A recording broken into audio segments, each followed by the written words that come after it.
Sabe aquela sensação de ser um objeto? Na sua própria casa, na sua própria cama? Foi assim que o Marcos me fez sentir.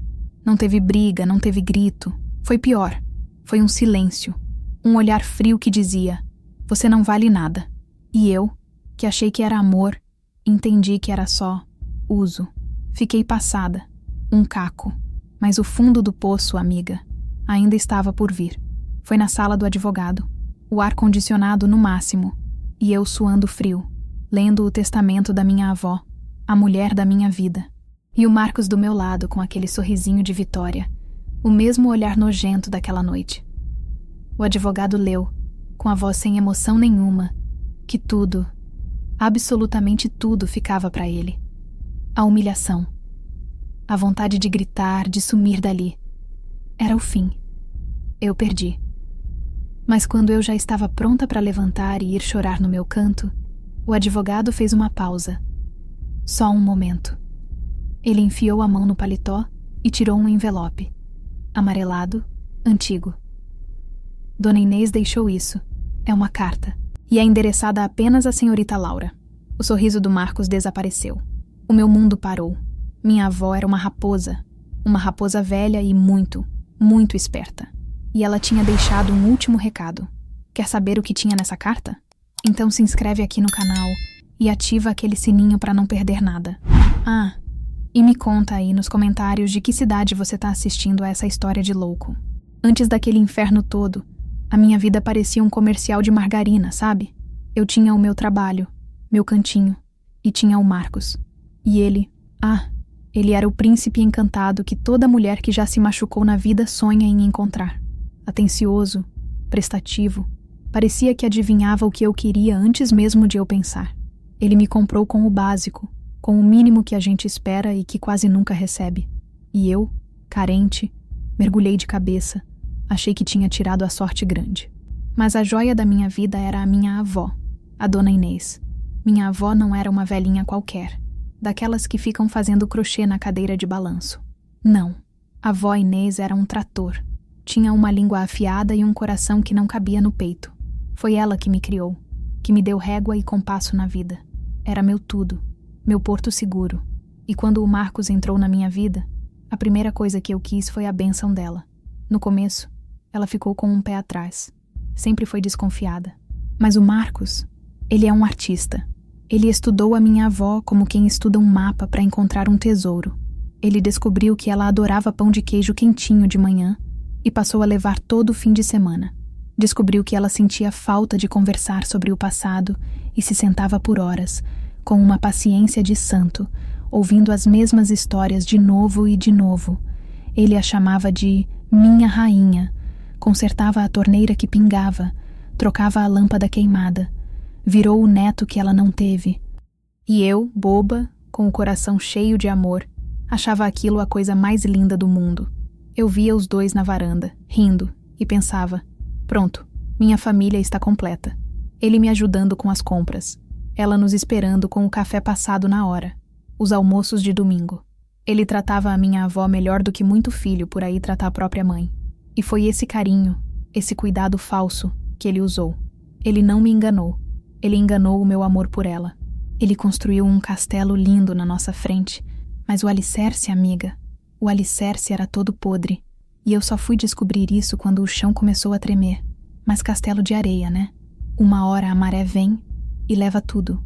E a minha maré veio numa terça-feira à noite. Um dia normal, a gente tinha jantado, visto um pouco de televisão. Nada fora do comum. Mas quando a gente foi pro quarto, tudo mudou. Não teve uma palavra, um gesto agressivo, nada disso. Foi muito pior. Foi a frieza. Sabe quando você está com alguém, mas a pessoa não está ali? O corpo está, mas a alma, o sentimento, não tem nada. Foi assim. Ele me tocou com ausência, com um distanciamento que gelou a minha espinha. Era como se eu não fosse eu, Laura. Eu era uma coisa, um objeto ali na cama, que servia para alguma finalidade, e só. Aquele homem que me levava café na cama, que dizia que me amava, não estava naquele quarto. No lugar dele, tinha um estranho com o rosto dele. O olhar dele não era de desejo, não era de carinho. Era um olhar de cumprimento de tabela. Um olhar mecânico. Eu me senti usada da forma mais profunda que uma mulher pode se sentir. Não foi o meu corpo que ele desrespeitou, foi a minha alma, foi a minha confiança. Naquele momento, deitada do lado dele, olhando para o teto, eu senti a maior solidão do mundo.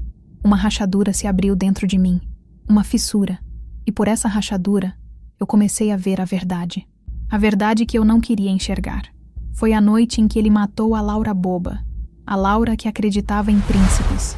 E o pior de tudo foi acordar no dia seguinte, o sol entrando pela janela, os passarinhos cantando, e ele do meu lado, me dando um beijo de bom dia e perguntando se eu queria pão na chapa, como se absolutamente nada tivesse acontecido.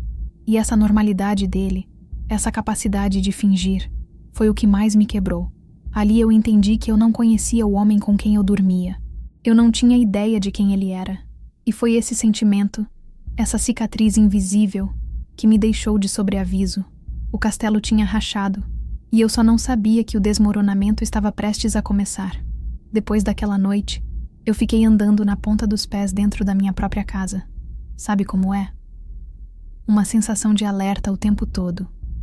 Cada sorriso do Marcos, cada "eu te amo", soava falso, como uma moeda de R$3. Eu sabia que tinha algo muito errado, mas eu não tinha como provar. Eu era a louca, a sensível demais. Eu precisava de alguma coisa, qualquer coisa, que me mostrasse que eu não estava imaginando tudo. E a prova veio, amiga. Veio da forma mais suja e covarde possível. Foi numa quinta-feira. Eu cheguei mais cedo do trabalho. Estava com uma dor de cabeça infernal e só queria me jogar no sofá. Ele estava no escritório, com a porta entreaberta, falando no telefone. Achei que era coisa de trabalho, nem dei bola. Fui até a cozinha pegar um copo d'água, e foi aí que eu ouvi a risada dele. Uma risada que não era pro trabalho, uma risada de deboche. E então, eu ouvi o nome da minha avó. Parei na mesma hora, o copo na mão. O coração parecia que ia sair pela boca. Fiquei ali, escondida, ouvindo a conversa que destruiu o resto de mundo que eu ainda tinha. Ele estava falando com um amigo, contando vantagem, contando, nos mínimos detalhes, como ele estava trabalhando a velhinha. Essa foi a expressão que ele usou. Trabalhando a velhinha. Ele disse que era mais fácil que tirar doce de criança, que a dona Inês estava gagá, que bastava um pouco de atenção e umas palavras bonitas que ela comia na mão dele. Ele ria, amiga. Ele ria enquanto dizia que a coitadinha acreditava em tudo, que ele era o anjo da guarda dela. E então, veio o golpe final. Ele contou o plano. O plano de convencer a minha avó que eu era instável, desequilibrada emocionalmente, que eu não tinha juízo para cuidar do que era dela, que o melhor seria passar tudo pro nome dele, o homem bom e responsável que cuidaria do legado da família. Cada palavra era uma facada. Eu ali, parada, ouvindo o homem que eu amava me pintando como uma louca para roubar a minha própria avó. A dor daquela noite no quarto não era nada perto disso. Isso era uma traição em outro nível. Era maligno. Eu não senti vontade de chorar. O que eu senti foi o chão sumindo, o ar faltando, uma raiva fria, cortante, que tomou conta de tudo. Eu finalmente tinha a minha prova. E a prova era muito pior do que qualquer pesadelo que eu pudesse ter imaginado.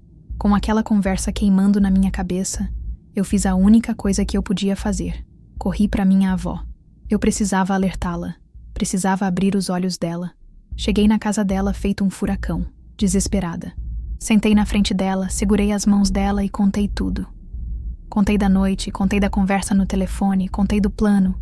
Eu implorei para ela acreditar em mim. E ela me olhou. Mas não era o olhar da minha avó.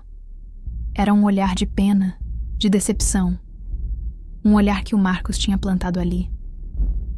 Ela me disse com a voz calma que eu estava vendo coisas, que o ciúme estava me deixando cega, que o Marcos era um bom rapaz, que cuidava dela como ninguém nunca cuidou.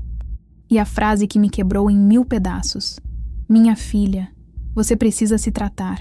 O Marcos mesmo já tinha me falado que você não anda bem. Naquele momento, eu entendi a profundidade do buraco. Ele não só tinha enganado ela, ele tinha usado o amor dela por mim contra mim mesma. Ele tinha me transformado na vilã da história. Foi como levar um soco no estômago vindo da pessoa que eu mais amava no mundo. Eu perdi a batalha. Eu saí da casa dela sem rumo, completamente derrotada. Não tinha mais para onde correr. Eu tinha perdido ele. E agora, tinha perdido a confiança da minha avó. Chorei tudo o que eu tinha para chorar. Um choro de desespero, de quem se afoga e não vê a margem. Mas depois que a última lágrima secou, uma coisa estranha aconteceu. Aquele buraco no meu peito, aquela dor, ela não foi embora. Ela só endureceu, virou uma pedra de gelo. A tristeza virou uma calma que eu nunca tinha sentido na vida. Uma calma fria, calculista. Eu entendi que a vítima desesperada não ia ganhar essa guerra. A vítima morre na praia. Naquela noite, sozinha no meu quarto, eu tomei uma decisão. Eu não ia mais brigar. Eu não ia mais gritar. Eu ia concordar. Eu ia sorrir. Eu ia deixar ele pensar que tinha vencido. Eu ia virar uma espectadora na minha própria vida. Uma espectadora com um caderninho na cabeça, anotando cada gesto, cada palavra, cada sorriso falso. A Laura boazinha morreu ali, e no lugar dela, nasceu outra mulher. Uma mulher que ia esperar. Porque a vingança, amiga, não é um prato que se come quente. É um prato que se come frio. E eu ia deixar o dele congelar. E então, pulamos para aquele dia na sala do advogado. Eu, com o envelope da minha avó na mão, o coração batendo um ritmo estranho, uma mistura de medo e poder. O Marcos veio na minha direção. O corpo todo dele gritava, eu venci. Aquele sorriso arrogante. O olhar de pena forçada. Ele ia dizer alguma besteira. Algo como, não fica assim, eu cuido de tudo. Eu conhecia o roteiro dele de cor. Fui para um canto da sala, rasguei o envelope com o dedo tremendo e comecei a ler. E a cada linha, amiga, era como se a minha avó estivesse ali do meu lado, soprando as palavras no meu ouvido. A carta era inacreditável. Ela não era uma vítima. Ela era a jogadora mais inteligente da mesa. Ela sabia de tudo. Ela percebeu a mudança dele, ouviu conversas, juntou coisinhas aqui e ali. Ela escreveu que teve que entrar no jogo dele, fingir que acreditava em cada mentira, para me proteger. Para ganhar uma guerra, às vezes a gente precisa perder uma batalha e deixar o inimigo cantar vitória. Ela escreveu. A carta era um pedido de desculpas por ter me magoado, mas também era um manual, um dossiê completo sobre o Marcos, os podres, os segredos, os negócios escusos que ele achava que ninguém sabia. E no final, ela deixou uma instrução clara, como uma general dando uma ordem. Foi o que eu fiz. Respirei fundo, guardei a carta e fui na direção dele. Ele ainda estava comemorando com um amigo dele do telefone. Cheguei perto, com o rosto mais sereno do mundo, e esperei ele me notar. Quando ele olhou para mim, com aquela superioridade toda, eu dei um sorrisinho e disse bem baixinho, para só ele ouvir. Parabéns, querido. Fico feliz por você. A vovó ia gostar de saber que agora você finalmente vai ter como quitar aquela sua dívida com o pessoal de Foz do Iguaçu, não é mesmo? Eu nunca vou esquecer a cara dele. O sorriso dele não desapareceu, ele congelou. Ficou uma máscara de cera no rosto dele. Os olhos se arregalaram. Foz do Iguaçu era o segredo mais sujo dele. Uma grana que ele tinha perdido em um negócio que deu errado e que ele devia pra gente perigosa. Ninguém, absolutamente ninguém sabia daquilo. Ninguém além da minha avó, que, pelo visto, ouvia muito mais do que ele imaginava. Eu não esperei resposta. Só dei as costas e fui embora, sentindo o olhar dele queimando na minha nuca. A semente da dúvida, do medo, da paranoia, estava plantada. Ele não sabia como eu sabia. E o medo do desconhecido, amiga, é a melhor arma que existe. A guerra tinha começado. Aquele olhar dele pagou a primeira parcela da minha paz. Se você também sentiu um arrepio só de imaginar a cena, deixa o seu like aqui embaixo. Ajuda muito a gente a continuar trazendo essas histórias. Os dias seguintes foram um teatro. Eu virei a melhor atriz do mundo. Em casa, eu era a conformada, a que tinha aceitado a derrota. Você estava certo, Marcos. Eu andava muito nervosa. Que bom que a vovó deixou tudo com você. Eu não ia ter cabeça para isso. E ele, coitado, tentava fingir que acreditava, mas a pulga já estava atrás da orelha dele. Ele estava desconfiado de tudo e de todos. E eu, seguindo o manual da vovó, comecei a regar a paranoia dele. Foi um trabalho de formiguinha, uma coisinha aqui, outra ali. Um dia, sem querer, deixei o site de um advogado especialista em fraudes de testamento aberto no computador. Quando ele me perguntou, eu disse: "Ah, uma amiga minha que está com um problema, coitada." Em outra ocasião, comentei no jantar: "Nossa, meu celular anda tão estranho. Parece que tem gente ouvindo minhas conversas." Eu via o desespero crescendo nos olhos dele. Ele trocou a senha do celular 3 vezes em uma semana. Mas o melhor foi usar as informações da carta. Minha avó era danada. Ela tinha anotado nomes, telefones, tudo. Um dia, usei um chip pré-pago, um orelhão, coisa de filme, e liguei para um dos sócios dele. Com a voz distorcida, eu só disse uma frase que a vovó anotou, uma frase que o sócio tinha dito pro Marcos em segredo. "Eu sei do seu plano B. Cuidado com as costas quentes." E desliguei. No dia seguinte, o Marcos chegou em casa furioso, dizendo que o sócio estava estranho, fazendo perguntas, querendo pular fora do barco. Ele estava desmoronando, e a melhor parte é que ele não podia me acusar de nada. Eu era a namorada boazinha e preocupada. Eu perguntava: "Nossa, amor, mas o que está acontecendo? As pessoas andam tão falsas, né?" Eu estava cercando ele, minando a sanidade dele, usando o conhecimento íntimo que a minha avó me deu. Eu não precisei levantar a voz, não precisei fazer uma única acusação. Eu só estava puxando os fios certos, e o fantoche estava dançando direitinho. Ele estava se afogando em desconfiança, olhando para os lados, vendo inimigos em cada sombra. E eu só observava, com a calma de quem sabe exatamente qual será o próximo passo. O cerco estava se fechando. E ele nem imaginava que a armadilha final já estava montada. A arrogância, amiga, é uma coisa perigosa. Deixa a pessoa cega. O Marcos estava apavorado, vendo fantasma em tudo que era canto. Mas, ao mesmo tempo, ele se sentia o dono do mundo. Afinal, no papel, ele era rico. A herança da minha avó era a validação que ele precisava.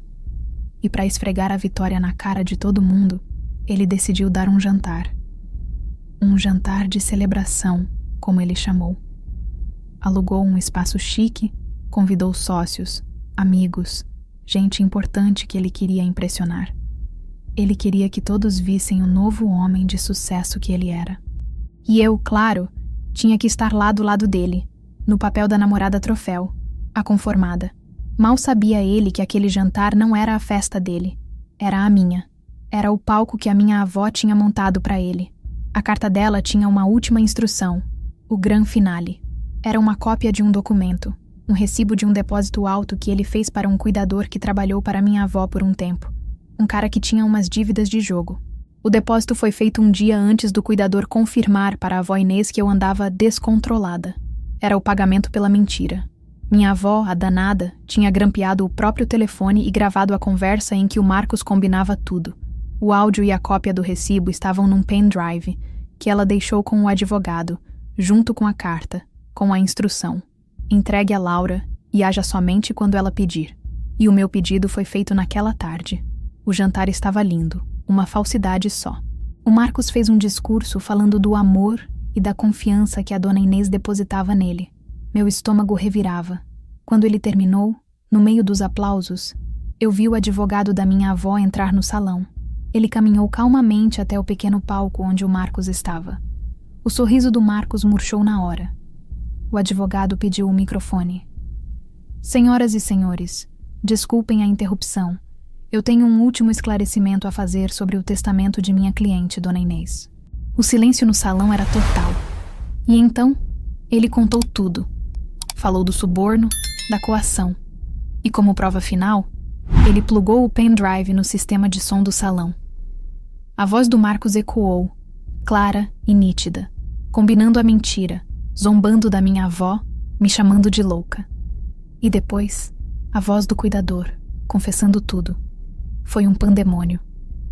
As pessoas se entreolhando, os sócios se levantando.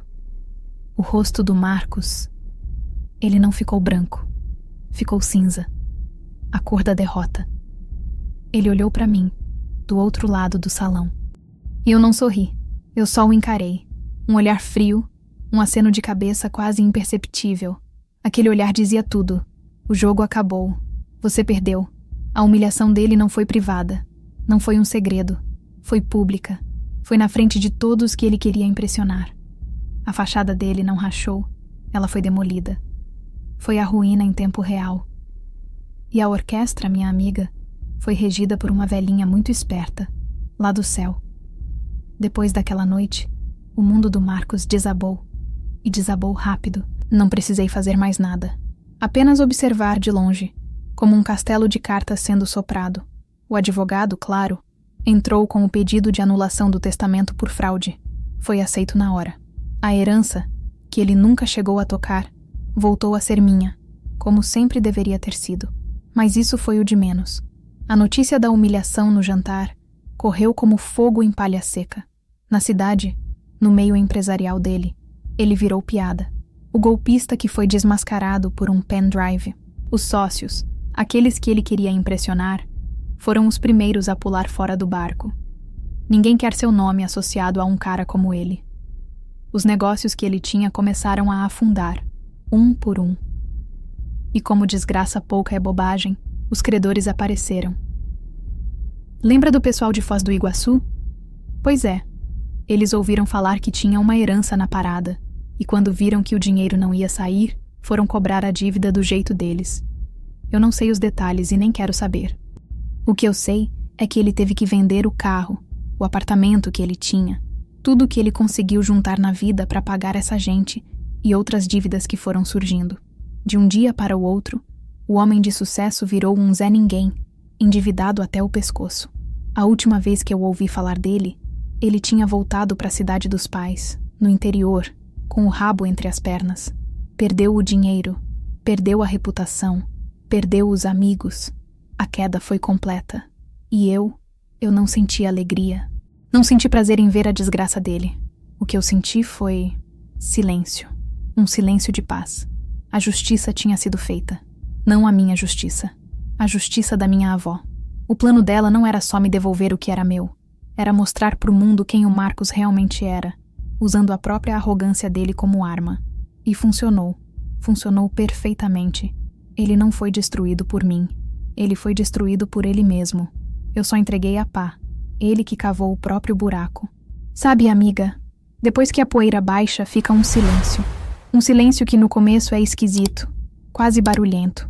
Nos primeiros dias, eu ficava esperando o telefone tocar, uma mensagem dele cheia de ódio, uma última tentativa de me culpar. Mas não veio nada. O mundo dele tinha implodido de uma forma tão espetacular que não sobrou nem fumaça. As notícias que chegavam eram picadas, por amigos em comum que agora me ligavam pedindo desculpas por não terem percebido nada. Você viu o que aconteceu com o Marcos? Nossa, quem diria? Ele parecia um cara tão legal. E eu só respondia, pois é, as pessoas surpreendem, né? Eu não sentia a necessidade de dar detalhes, de me vangloriar. A vitória não tinha gosto de champanhe. Tinha gosto de água limpa depois de dias com sede. Tinha o gosto da paz.